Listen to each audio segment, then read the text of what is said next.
Won't you be my neighbor? Welcome to my office. In this video I'll be going over the action and adventure movies in my movie collection. So let's get started. I have the Lord of the Rings Trilogy, which is a great action adventure movie. It has special effects, it has action, it has adventure. Outstanding movie. Peter Jackson did a great job with these movies. I also have the extended edition. And here I have the extended edition of The Return of the King, which is in a great case. It looks as if it's one of the books in the trilogy. You've got the spine with all the information.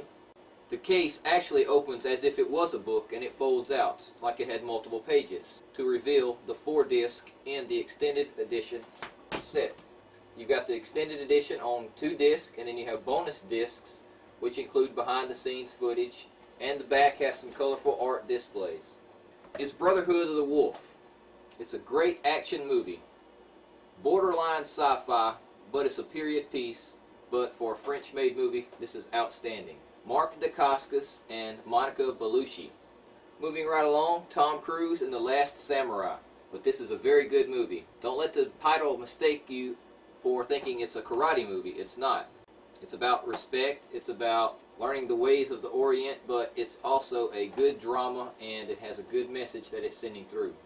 Chronicles of Narnia, this is the second one in the series. I didn't really watch it. It was a gift. When I do watch it, I'll let everyone know how it is, but all 3 of these movies have gotten good reviews. I can only imagine, based off of seeing the first one, that this is a very good one. Pirates of the Caribbean. The Curse of the Black Pearl, this is the first in the trilogy. To me, it's the best. Made Johnny Depp a household name. It also made him act like Captain Jack Sparrow in every movie he's been in since this. Good swashbuckling, action adventure, good special effects, good movie to watch. The Count of Monte Cristo. Guy Pearce, I'm a big Guy Pearce fan. He does a great job here.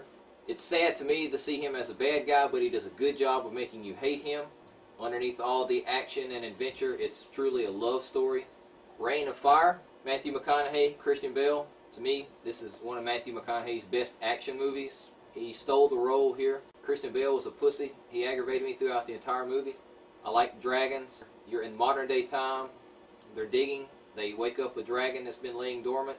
Dragons take over the world.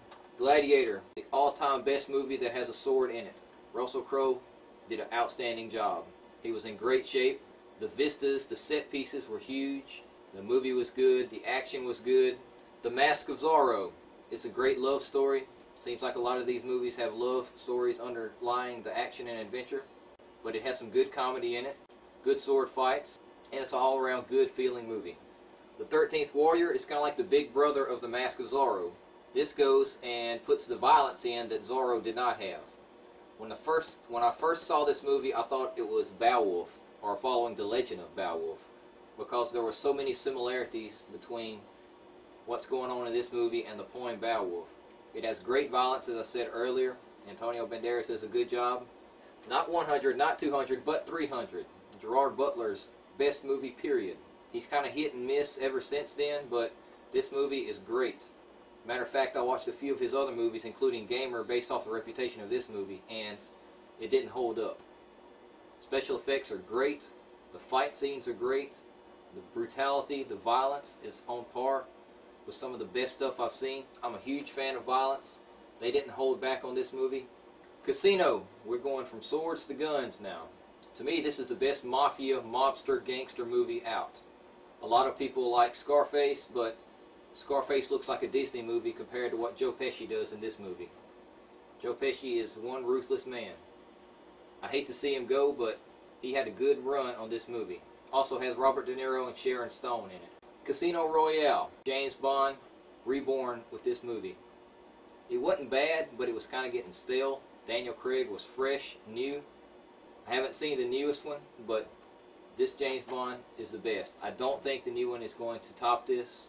Some more spy movies, kind of James Bond action stuff, but Spy Games has Robert Redford, Brad Pitt. There's a lot of things in here that makes you look at the way that people are trained to be a spy. He's using a spoon laying on the table to see somebody behind him. Untraceable, haven't seen it yet, borrowed it from a friend. I like the cast in it. It's a cyber war type spy movie. Training Day. This was the movie that made me like Denzel Washington. I would watch his movies occasionally before I seen this movie, but once I saw this movie, I went back and watched every movie before this and every movie after this. He did an outstanding job in this movie. He was a mastermind. He always was one move, one step ahead of everyone else. Swordfish, John Travolta, Hugh Jackman, Halle Berry. I'm a huge fan of Hugh Jackman. Halle Berry, eye candy. John Travolta, can't go wrong with action movies. This is another one of those cyber-type spy movies. John Travolta plays a bad guy trying to take over the world. There's a great scene where an explosion goes off and there's shrapnels in the form of ball bearings. Sneakers is kind of like the prequel to Spy Game because it has Robert Redford and it has the spy elements that Spy Game does have. It has some humor in it because Dan Aykroyd's in it. Bourne Identity. For the longest time, spy movies, action movies along that same genre were kind of boring, but when Jason Bourne was introduced to the screen, to me it gave a rebirth of this genre. Matt Damon did an outstanding job. He was in great shape. The first time I saw the fight scenes, I was like, wow. Going right on to the Bourne Supremacy, still outstanding movie, hot in the footsteps of the Bourne Identity. The only thing was it was too close. There was a few things in there that changed up. The car scenes were real good. There was a little bit more information on what Jason Bourne was going through and what happened to him in the past. The Dark Knight, sequel to Batman Begins, and the prequel to The Dark Knight Rises. This is the Batman that most of you are familiar with. It has Heath Ledger playing as the Joker. He did an outstanding job. This is my favorite Batman movie. I haven't seen The Dark Knight Rises, but there was not a lot of talk about how good it was, so I'm going with this being the best in the series. Spider-Man. Tobey Maguire did a great job portraying Peter Parker. I did not like who they used for Mary Jane. In the comics, Mary Jane was super hot. Kirsten Dunst is just butt ugly to me. She's annoying as an actress, but this was a great movie. Special Edition Hulk. Terrible movie. Terrible movie. I bought this on the reputation of comic movies making a comeback. This was not one of those movies to get. Eric Bana was okay, but there was a lot of elements that caused this movie to be bad. It wasn't just Eric Bana. It was what was going on in this. Who were the villains? Batman Begins. This is a movie that began the trilogy that gave rebirth to Batman. Introduced Christian Bale as Batman. I'm still partial to Michael Keaton being the Batman, just because I like his voice as Batman. Christian Bale kind of growls in these, but the action in it is great. The storyline is great. I like the villains, even though I think they made some of those up. Play It to the Bone. It's kind of an action/comedy movie because it has Woody Harrelson in it, Antonio Banderas, Lucy Liu's got a guest appearance in it. They're in phenomenal shape. They're washed-up boxers. The Mexican, Brad Pitt, Julia Roberts. Again, action, but it has comedy in it. These two are fighting lovebirds. They follow the lore and the tale of the Mexican, which is based upon this gun. The Italian Job, Mark Wahlberg. I think he's a little bit underrated. He has a lot of great potential. I liked him in Shooter. This is kind of the same thing as Shooter, except he has a better team assembled. Edward Norton plays the bad guy, which I like Edward Norton. You can't go wrong with him in a movie. He does a great job being a villain. Val Kilmer in The Saint. Val Kilmer has had a horrible past years. His movies go straight to DVD, and he's normally starring beside 50 Cent. And he's also about 300 pounds. But before all of that, he was playing in great movies like The Saint. Another spy, James Bond type movie where he takes on different identities. Cold fusion is the center of this movie. It's an alternative form of energy. He's trying to steal the blueprints for it. So he dresses up as different people to win over the love of the lady scientist who actually has the formula for cold fusion. Desperado, another good Antonio Banderas movie. It's actually part of a trilogy, the first one being El Mariachi. There's some comedy in it. You've got Quentin Tarantino in there, so you got good violence, good shootouts. The Usual Suspects has a great cast of characters. Kevin Spacey does a phenomenal job. At the end, when you start seeing the wall, you'll realize what I'm talking about. Kaiser Sosa, you may have to watch it a couple of times. I did, just because when I saw the end of the movie, I was shocked. So I had to go back and watch it again just to see all the things that was going on that I missed in the first viewing. Before The Governor, he was an actor in The Running Man. And this takes place in 2019, which is in the near future. So everybody get ready for watching reality TV where you've got people running after each other. Good movie though, real good. I like the sci-fi plot to it. I like the fight scenes. Some of the special effects, because of the time period, are a little cheesy, but overall it's a good movie. It's a no-brainer. Sit down, you don't have to think, you just watch. The Fast and the Furious, I have the first 3 movies in the collection. It's no longer a trilogy, but to me the first 3 movies are the best.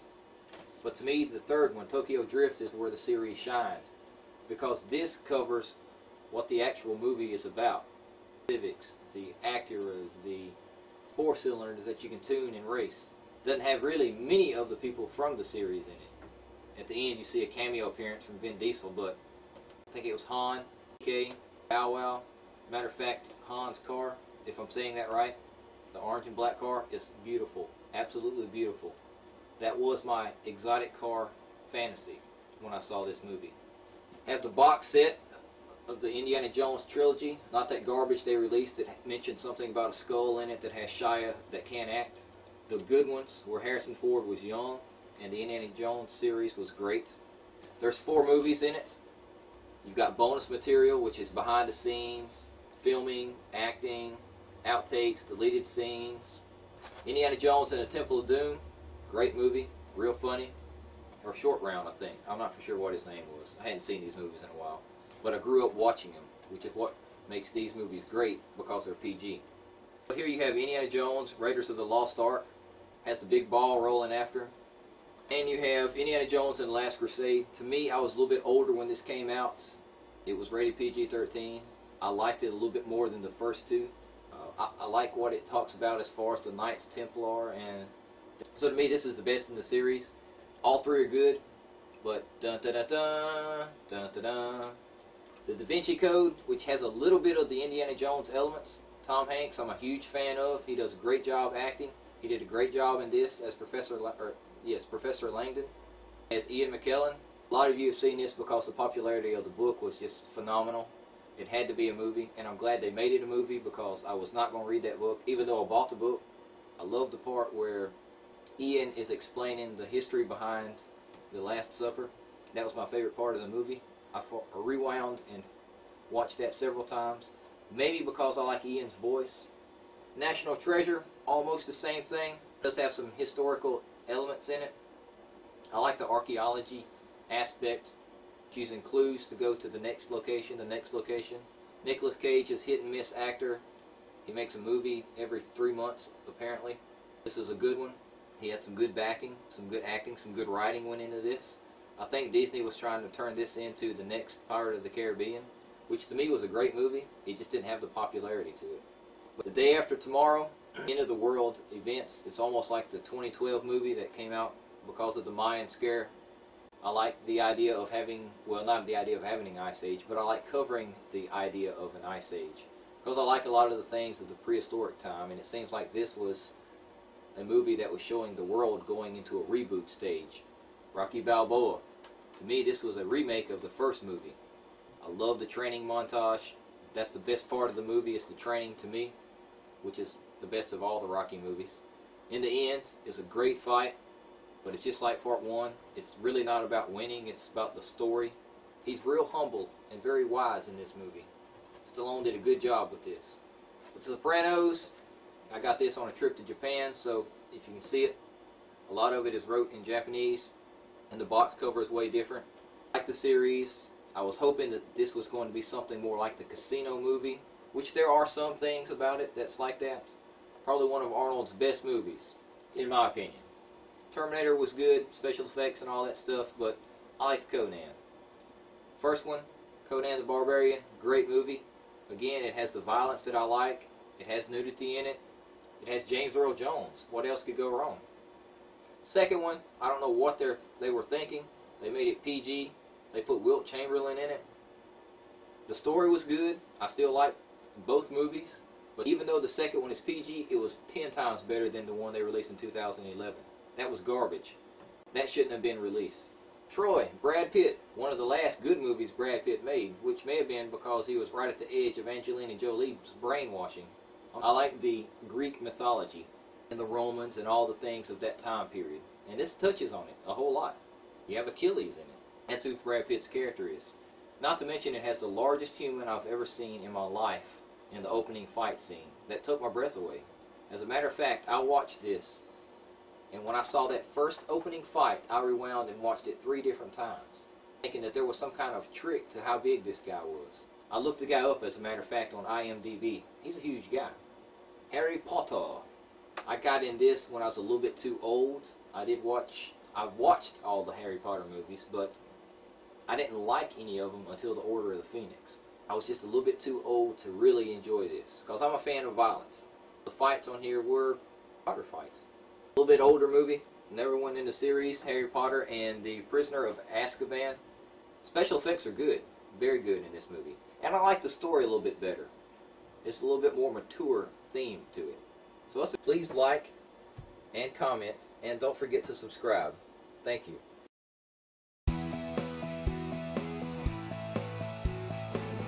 3, 2, 1, action! This is a great movie because it has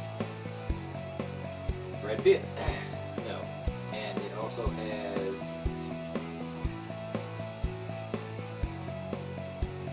Sophie Nagu, which is Audrey Tattoo, or Two. I can't pronounce her name. As he's flying on the Griffin, whatever the flying eagle bird thing is.